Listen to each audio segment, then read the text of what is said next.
Welcome to Men Matters, the platform built for men who are done with the noise and ready to make some real progress. Whether it's your money, your health, your career, or even your mindset, this is where it starts. Let's get into it.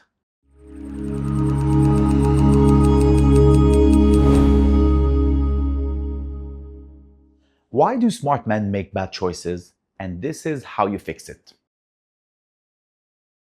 You're not making bad decisions because you are careless. You're making bad decisions because by the time the important ones arrive, your brain has already been working for hours. Every small choice you made today, what to wear, what to eat, which email to answer first, whether to take that call, has cost you something.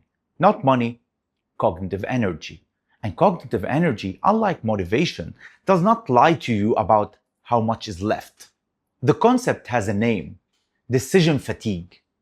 And it is one of the most documented and least discussed forces shaping the quality of your professional and personal life. Here is the mechanism. Your brain treats every decision as a task. Small decisions and large decisions draw from the same reservoir. The reservoir depletes throughout the day. As it depletes, your brain begins to take shortcuts. It defaults to whatever is easiest, the familiar choice, the delayed choice, or no choice at all. By the time you are sitting across from someone in a salary negotiation at 4 p.m., or making a financial decision after a full day of meetings, or trying to have a productive conversation with your family in the evening, you are operating on what is left. And what is left is rarely your best. This is not a discipline problem. It is not a focus problem. It is a system problem, and systems can be fixed. A study of a judge found that prisoners who appeared before the parole board in the morning received favorable rulings roughly 65% of the time. Prisoners who appeared later in the day received favorable rulings close to 0% of the time. Same judges, same types of cases, different time of day. The judges were not cruel or biased, they were depleted. And depletion produces the path of least resistance, which in a parole context means denial, the default, the safe choice, the one that requires no justification. Now, apply that to your life. The meeting you scheduled at 4 p.m., where you needed to be sharp. The conversation you had after a long day, where you said something you regret. The financial decision you made on a Friday evening when you were exhausted. These were not failures of character. They were predictable outcomes of a depleted system making you do with what was left of energy. Before any important decision, run this three-step check. First, is this the right time? If you are tired, stressed, or have made more than 20 decisions today, the answer is almost always to delay. Not avoid, delay. Schedule it for the morning. Schedule it for when you are rested. The decision will still be there. Your capacity will be different. Second, what is the actual decision? Most men go into high-stakes moments without having defined clearly what they are deciding. Are you deciding whether to accept an offer, or are you deciding whether to negotiate first and then decide? These are different decisions. Clarity before commitment is not hesitation, it is precision. Third, what does your gut say when you remove the pressure? Pressure distorts instinct. When you strip away the urgency, real or perceived, what does the decision look like?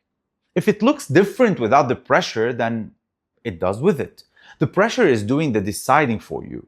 The men who make consistently better decisions are not smarter or more disciplined. They have built environments that protect their decision-making capacity. They front-load. The decisions that matter most happen in the morning when the reservoir is full. They do not schedule salary negotiations for the late afternoons or for whenever they're tired. They do not make financial choices at the end of a long week. They protect the hours where their thinking is sharpest for the work that requires it most. They eliminate small decisions, not by ignoring them, by systemizing them. A capsule wardrobe is not vanity. A weekly meal structure is not rigidity. They are systems that return cognitive energy to the decisions that actually change your life. They create decision-free zones. Mornings, evenings, weekends, windows where no new information is consumed and no new decisions are invited in. These zones are not laziness, they are recovery. Without recovery, the reservoir never refills. High performers do not have more willpower than you, they have fewer decisions to make. Every decision you eliminate from your day, every choice you systemize, every process you automate, every morning routine you stop reinventing returns cognitive energy to the decisions that actually move your life forward. The goal is not to think less. The goal is to think better by thinking less about the things that do not deserve your best thinking. Start with one decision you make every day that you can turn into a rule, not a flexible guideline, a rule. Watch what it returns to you by the end of the week. Decision fatigue is not a personal failure. It is a design flaw in how most men structure their days. The fix is not motivation, it is architecture. Design your day so that your best thinking is protected for your most important decisions. Front load what matters, systemize what doesn't, recover deliberately.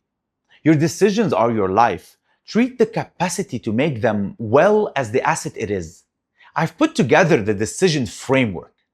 Use it once this week. Just once is enough to feel the difference.